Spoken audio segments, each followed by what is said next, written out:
A cold mist of iron dust floated through the ruins of the orbital junkyard, wrapping everything in a haze that glittered faintly under the twin suns. The only sound was the crunch of metal beneath heavy feet, measured, mechanical, deliberate. Crothall moved like a shadow forged of armor and logic, a creature not entirely living, not entirely machine.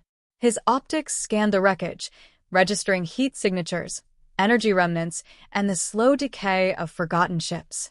This place was death to humans but life to scavengers like him. Every broken hull was a memory of conquest. Every twisted girder was potential resource. Yet amid the silence came something that should not exist, heartbeat detected. Faint, irregular, but unmistakably human. Crothall froze. The sound was fragile, organic, wrong in this mechanical graveyard. His targeting systems cycled through spectrums until they found a shape tangled in cables beside an overturned freighter hull. A man. Alive. Barely. Evan Cole hung there like discarded cargo, wrists bound with copper wire, his clothes torn and streaked with oil and blood. He was conscious enough to groan, his cracked lips whispering to no one. Crothall crouched beside him, analyzing. No weapons. No energy signature of importance. A low-value organism. The logical decision was to leave him. But something in the man's murmuring held the predator's attention. The hive my bees, they'll die without me. Evan rasped, eyes half-lidded.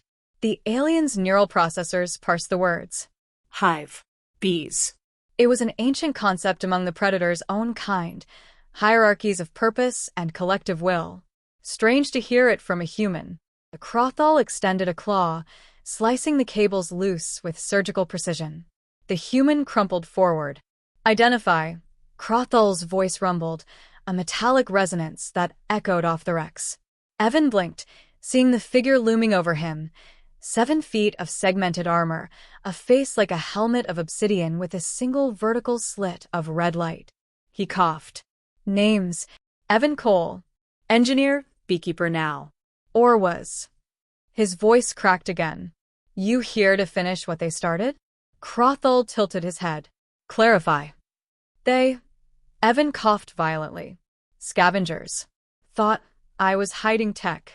I told them the bees don't work without me. Didn't matter. They left me for dead when the storm came. He tried to stand, but his legs folded. The predator's sensors confirmed multiple human footprints leading away, scavenger tracks, fresh, within the last day. He should have ignored them. His mission was to locate a lost energy core buried somewhere beneath the wreckage of an old human transport. But this dying man was an anomaly, one that his algorithms refused to dismiss. Why preserve insects?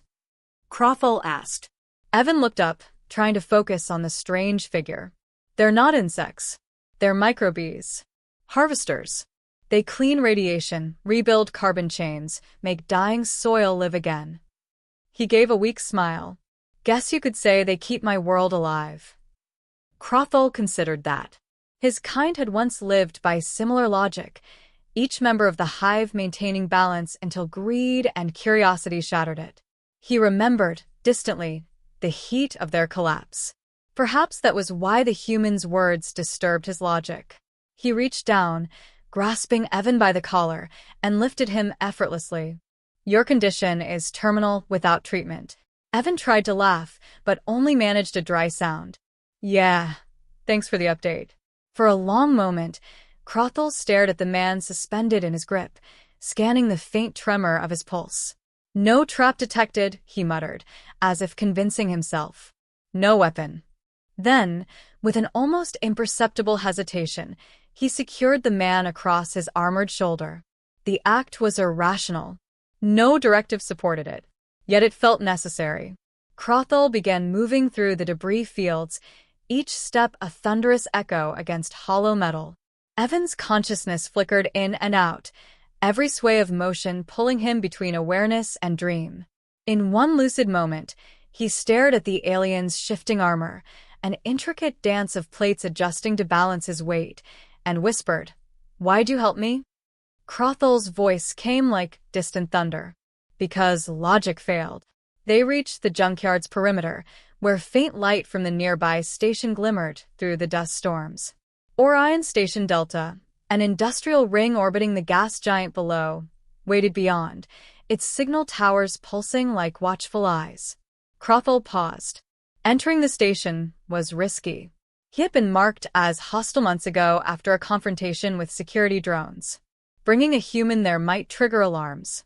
Evans stirred again, whispering, "If you get me to the dock, I can fix your energy core.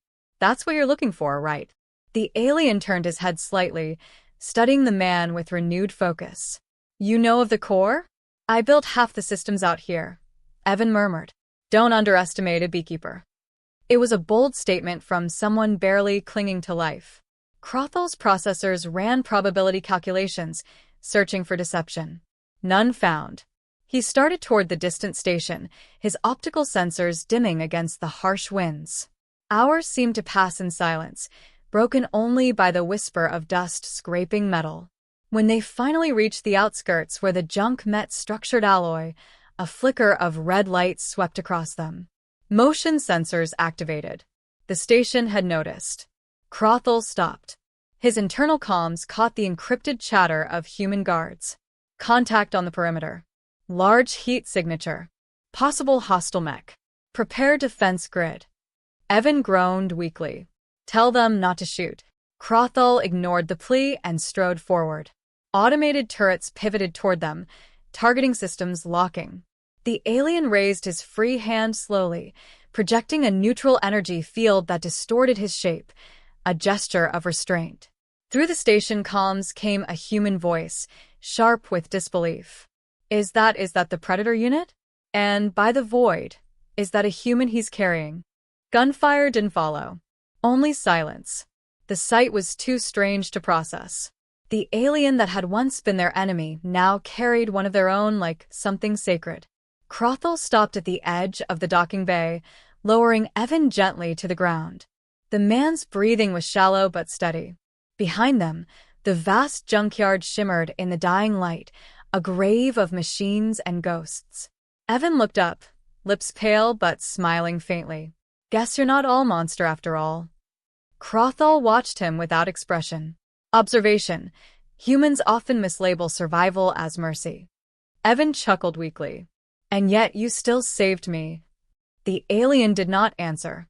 He turned his gaze toward the glowing gates of Orion Station, where armed silhouettes waited in stunned silence. His processors calculated 1,000 possible outcomes, none favorable, all uncertain. Yet for the first time in cycles, he felt something he could not quantify: curiosity. The wind shifted, carrying the faint hum of distant engines and, perhaps, the whisper of a hive waiting to be found. Crothall adjusted his grip on his weapon, but did not raise it. The story of Predator and Keeper was only beginning. The medical base smelled of metal and ozone, the sharp tang of sterilized air masking the underlying scent of oil and blood. Evan Cole awoke beneath harsh white lights, vision swimming until the world came into focus. A glass partition shimmered at the edge of his sight, and beyond it, the silhouette of the alien stood motionless, tall, armored, silent. For a moment, Evan thought the rescue had been a fever dream, the kind his mind conjured before death. Then the machine shifted, its crimson optic pulsing like a heartbeat, and he knew it was real. He tried to sit up, but a hiss of pain forced him back down. Mechanical arms extended from the ceiling, scanning his wounds, whispering data in tones he couldn't understand. A human voice interrupted. "Easy there, Cole. You're lucky to be alive." Commander Vance Hale appeared beside the bed, his dark uniform crisp, his expression unreadable. "Our sensors picked up an unidentified unit approaching with you slung over its shoulder. You want to explain how a human engineer ends up in the care of a mecha predator?" Evan's throat was raw. "He saved me." Hale's jaw tightened. "That's not possible. Those things don't save, they harvest." What did it want? Before Evan could answer, the door slid open with a hydraulic hiss. Crothall entered, every step a thunderous rhythm that made the guards flinch. His armor was scarred from battle and coated in junkyard dust, but his movements were precise, deliberate, almost graceful. Hale's hand went to his sidearm. The alien stopped 3 meters from the bed and inclined his head slightly, a gesture that could have been respect or calculation. "Your medical facility is inefficient," Crothall said, his voice vibrating through the walls. "He requires nutrient infusion, not saline." The commander's eyes narrowed. "You speak our language now." "I have absorbed your databases," the alien replied without arrogance. "Communication increases survival probability." Evan let out a small, incredulous laugh that turned into a cough. "He's got a point." Hale ignored him. "State your purpose, machine. Why bring him here?" Crothall's gaze flicked toward Evan. "He contains information of value. His life was expendable to others, not to me." "That's not an answer," Hale snapped. "Correct," Crothall said simply. The room fell silent except for the quiet hum of the med drones. Evan could feel the tension crackling like static between the two beings. He forced his voice through the dryness in his throat. "Listen, those scavengers who tied me up, they were after my bees. The micro-drones. They thought they could control them without me, but they can't. The programming's linked to my neural signature." "Bees," Hale repeated, confused. "Metal harvesters," Evan explained, gesturing weakly. "Thousands of them. They collect radiation particles, rebuild damaged circuits, even extract ore from debris fields. Like real bees, only smarter. And loyal." Crothall's head tilted slightly, his red eye pulsing brighter. "A hive network." Evan nodded. Exactly. "My own small colony." Hale's suspicion deepened. "You're saying the scavengers wanted these drones for profit?" "Profit, control, leverage. Take your pick," Evan replied. "But without me, they're dormant. And now that they've realized I survived, they'll come for me again." The commander glanced at the alien. "You expect me to believe this thing rescued you out of the goodness of its, whatever it has instead of a heart?" Evan smiled faintly. "I don't think it knows why it did it either." Crothall's armor shifted with a sound like grinding stone. "The decision was made when logic failed," he said. "Now I seek understanding." "Understanding what?" Hale demanded. "Humanity," the alien replied. "You fight chaos with structure, entropy with emotion. You create hives not from programming, but from belief. This is illogical. I require data." Hale turned to Evan. "Your new friend wants to study us. Wonderful. And how do you suggest we handle a 7-foot killing machine on my station?" "Maybe try not shooting it," Evan muttered. Before Hale could respond, the room lights flickered. A low alarm sounded, soft at first, then rising in pitch. A voice echoed through the comms. "Unidentified vessels approaching outer perimeter. Scavenger craft signatures confirmed. 3 ships." Evan's stomach dropped. "They're here." Hale barked orders to the guards. "Lock down the sector. Get orbital cannons online." He turned to Crothall. "You brought them here, didn't you?" The alien's tone remained calm. "Incorrect. They tracked the human. Their signal was embedded in his bindings." He extended a claw, displaying a fragment of cable wire he had removed earlier, tiny, glowing with a tracking pulse. Primitive, but effective. Evans stared at it in horror. "I didn't even notice." The commander cursed under his breath. "Then they'll breach in minutes. You've put the entire station at risk." "I will neutralize the threat," Crothall said. Hale stepped in front of him. "You're not leaving this room." "Obstruction unnecessary," the alien replied, tone flat but edged with warning. "Your defenses are inadequate. Probability of human survival, 12%. The commander hesitated. For a man who'd spent decades dealing with mercenaries and pirates, it was rare for him to feel truly outmatched. Yet something in the alien's composure, the cold certainty of his words, left no doubt. Finally, he gestured toward the door. "Fine. But if you turn on us..." "I will not," Crothall interrupted. "He is my purpose now." Evan blinked. "Wait, what?" But Crothall was already moving, striding out into the corridor where the alarms flashed crimson. The floor trembled beneath his weight. Through the observation window, Evan could see distant explosions as the scavenger ships began firing on the station's shields. Hale looked down at him. You'd better pray your new guardian is as good as he thinks he is. Evan gave a weak grin.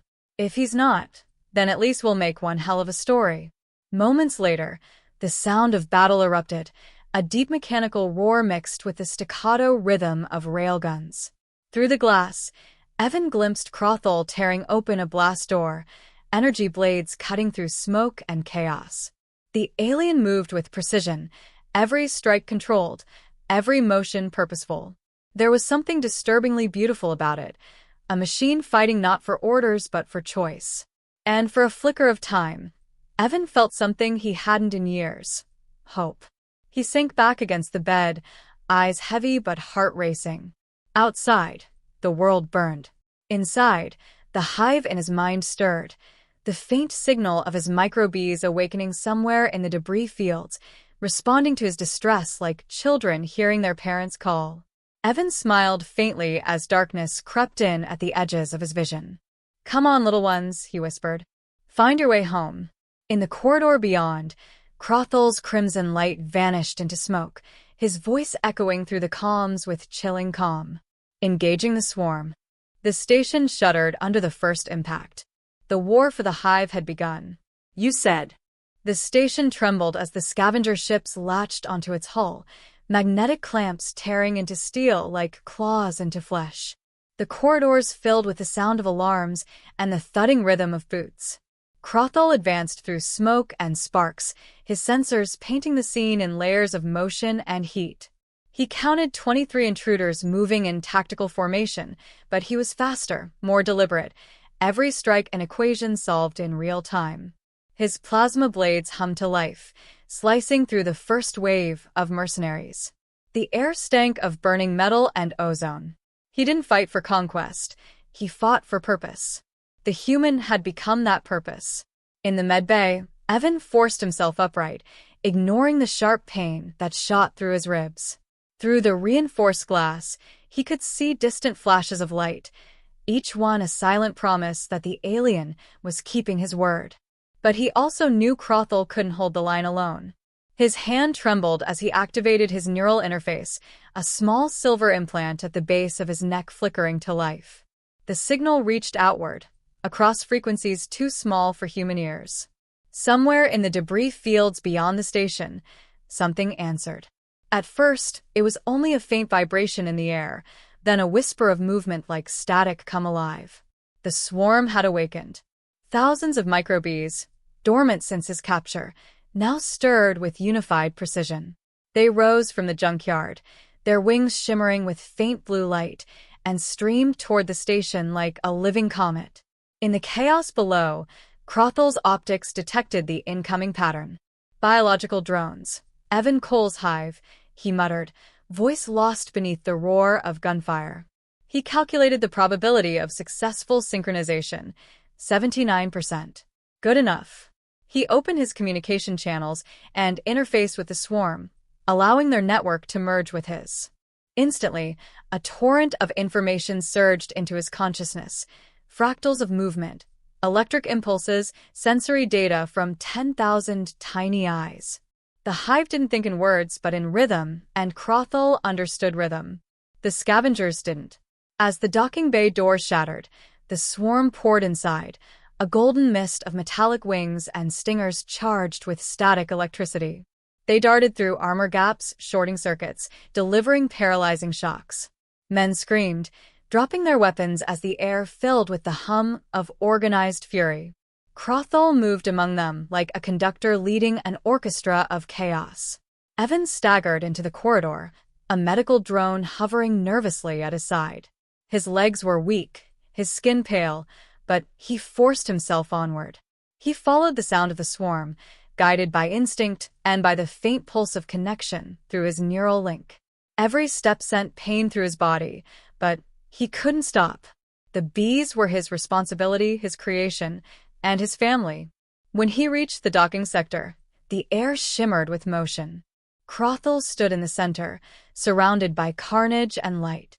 The scavengers were retreating, firing wildly into the haze, but the swarm adapted, forming patterns, defensive spirals, hunting triangles. For the first time since his creation, Crothall felt something like pride. "Evan Cole," he called, turning his head slightly. "Your hive functions beyond expected parameters." Evan leaned against the wall, catching his breath. They just needed a reason to fight. Crothall studied him. "And you are that reason." Before Evan could respond, a deep mechanical thud reverberated through the floor. The scavenger leader, Drake Moran, emerged from the shadows, encased in heavy exosuit armor, his visor glowing red. His voice came through the comms with static-filled venom. "You think you can steal from me and live, Cole? You and that walking scrap heap?" Crothall shifted his stance, blades extending from his forearms. "Your kind always mistake greed for strength." Moran laughed. "And you mistake loyalty for logic. Let's see how your circuits handle this." He hurled an EMP grenade toward them. The explosion was a silent flash that bent light itself. Crothall moved instantly, placing himself between Evan and the blast. The wave of energy tore through him, searing his systems, dimming his vision. Circuits overloaded, armor cracked. His body trembled under the assault. He felt the connection to the swarm falter. For the first time in centuries, Crothall felt fear. Not of death, but of failure. Evan shouted his name, but the alien didn't answer. He collapsed to one knee, systems flickering. The swarm reacted instinctively, encircling him in a shimmering barrier, thousands of wings humming in desperate synchronization. Evan stumbled forward, placing a trembling hand on the alien's armor. "Stay with me. You've still got work to do." Crothall's voice came weak, but steady. "Why do you persist?" "Because that's what we do," Evan said. "We take the hit and we keep building." The bees swirled faster, their pattern forming a vortex of light around the two of them. The EMP had crippled Crothall's systems, but it had also triggered an evolutionary response in the swarm. Evan felt their code shifting, adapting to the alien's neural patterns through his own. The boundary between man, machine, and hive began to blur. Moran reloaded, rage boiling behind his visor. "You think bugs and scrap can stop me?" he roared, firing plasma bolts into the swarm. The bolts disappeared in the storm of wings, absorbed and redirected. Evan felt the swarm's pulse align with his heartbeat, then with Crothall's fading power core. Together, Evan whispered. Crothall understood without translation. His remaining systems synced with the swarm's frequency. He felt his awareness expand, his sensors stretching beyond his body into 10,000 mechanical eyes. He saw through the swarm, felt every flick of a wing, every spark of static. He no longer commanded them. They moved as one mind. The counterattack was instantaneous. The swarm collapsed inward, surrounding Moran's exosuit in a sphere of light. The sound was deafening, a chorus of energy discharges that shredded his armor molecule by molecule. When the light faded, only molten fragments remained. Crothall rose slowly, his body flickering with residual energy. His systems were barely holding, but he stood tall. Evan collapsed beside him, exhaustion overtaking him. The swarm hovered around them, pulsing softly, alive with a rhythm neither could quite define. Crothall looked down at the human, his voice a low rumble. "You have rewritten the code of survival." Evan smiled faintly. Nah. "You just finally caught the signal." Outside, the remaining scavenger ships broke formation and fled into the void. The swarm followed them to the edge of the atmosphere, then dispersed, forming patterns of light against the darkness. Within the station, alarms fell silent, replaced by the faint hum of the hive, steady, unified, alive. Crothall turned to Evan, his optical light flickering. "The swarm has changed. It is learning." Evan closed his eyes, barely whispering, "So are you." The alien stood guard as med-drones approached, the swarm parting respectfully around him. Above them, the station's shattered hull opened to the stars, and through it, a faint golden trail drifted outward, like a signal sent to the universe that something new had been born. Crothall watched it rise and felt an unfamiliar certainty. This was not the end.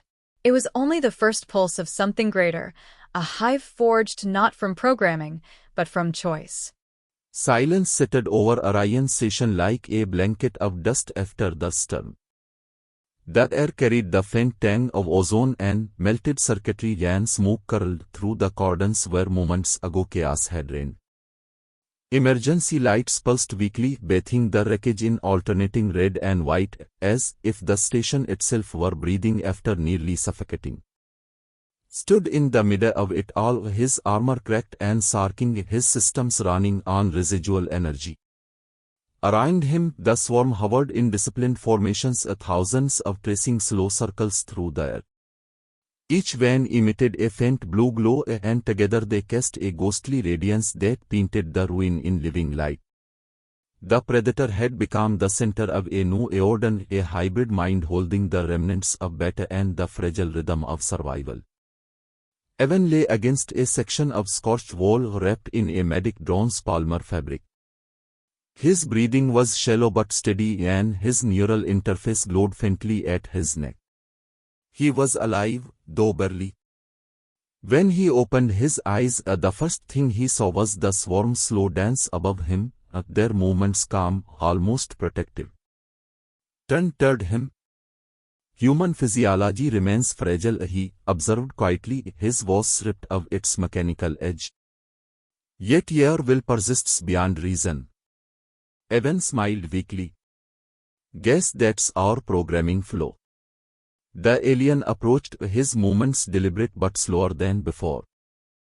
Flows, he said, create adaptation. Faction stagnates. His optics dimmed briefly before reigniting. You have infected me with imperfection. Glad to be of service, Evan murmured, trying to sit up. Pain lanced through his chest and extended a stabilizing hand. The matter was warm, not from heat, but from the faint resonance of the swarm's energy pulsing within him. Outside the shattered, the stars shimmered against the void. A few surviving scavenger ships drifted into retreat, their engines flickering as they fled into darkness. The transmission arrays on Orion Station, a long silent, began to buzz back to life, broadcasting the data of what had just occurred, an alien war construct defending humans, merging with a swarm of drones, and emerging as something the galaxy had never seen. The feeds would reach the colonies within hours. Humanity would watch, astonished. Some would fear it. Others would name it hope. Evan followed gaze. They're going to come for us, he said. Both sides. Humans will want to study you, and whatever species built you will want to erase you. Response was calm, almost meditative. Then we do as the hive does. We move. We evolve. The swarm's hum deepened, responding to his words as though it could feel intent. The surviving drones began repairing damaged panels, sealing ruptured bulkheads, knitting metal like living thread. Evan watched in awe. They're listening to you now, he said softly. No, corrected. They listen to us. The distinction hung in the air. Evan studied the alien's face, if it could be called that. Behind the segmented armor and glowing optics, he saw something new, something uncertain. Consciousness in motion. It wasn't obedience driving this creature anymore, it was choice. He struggled to his feet, leaning against the wall for balance. So what now? You gonna stick around and help rebuild? Gaze drifted to the stars. This station will heal without us. Its people will create myths to explain what they witnessed. Some will call me savior, others threat. Truth is irrelevant to survival. He looked back at Evan. But you, Keeper, you are unfinished. Evan chuckled, coughing between words. You sound like a construction foreman. I am an engineer of purpose, replied, tone almost dry. And I have found when. The station lights flickered again as power grids stabilized. Commandant Hale entered the bay flanked by two guards, his uniform torn and streaked with soot. He stopped at the side before him, standing amid the swarm, Evan alive at his side. For a moment, the hardened officer said nothing. Then, with a weary exhale, he muttered, "I don't know if I should thank you or throw you out an airlock." Evan gave a tired grin. "Go with the first option. It's more polite." Hale ignored him and addressed, "You turned half my station into a war zone. And yet without you we'd all be dead."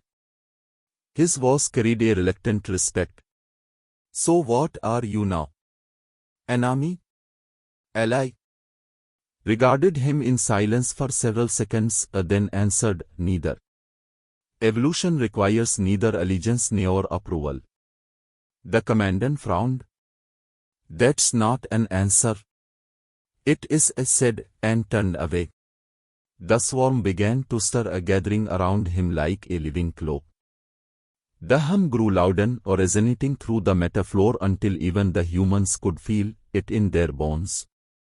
Evan took a step closer, shielding his eyes from the growing light. "Wait," he said. "Where will you go?" Paused. "Where life has ended, we will begin again." He looked at Evan, and for an instant the red glow in his eyes softened to amber. "The hive must cede no worlds." Evan hesitated. He could stay, let the medics patch him up, return to Wattpest for normal life. Or he could step forward into something unknown, something vast and terrifying and alive. He looked at the swarm and knew the decision had already been made. He limped forward, stopping at the alien's side. "Then let's go give the universe a little chaos." Extended H.